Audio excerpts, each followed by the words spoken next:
সেই এক জিনিস একেবারে 2 প্লেট ভাত লগে লগে শেষ। বুঝছেন না? আইতাছে সামনে রমজান মাস, কি দেখাইবেন ভাত মাছ মাংস কুচ্ছুই মজা লাগতো না। এই যে ভর্তা, হুটকির ভর্তা, হুটকি, কাঁচা মরিচ, শুকনা মরিচ, পেঁয়াজ, ধনিয়া পাতা সবখান লইয়া একবারে সুন্দর করে এমন একটা ভর্তা। আমার তো দেখতে হয় না, আবার মনটা কইছে কয়টা ভাত খাই হুটকি ভর্তা দিয়া।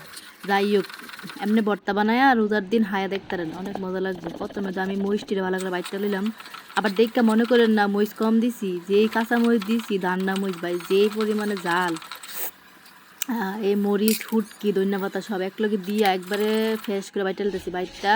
এরপর লবণ আর পেঁয়াজ দিয়ে বেশি ফ্রেশ করতাম না, পেঁয়াজ দিয়ে মনে করেন যে এই যে একটু আদা ভাঙ্গা একটু বাটনা বাটনা আবার একটু আস্তে আস্তে তখন মাহাই এই পেঁয়াজের কসকস কামড়টি পড়বো।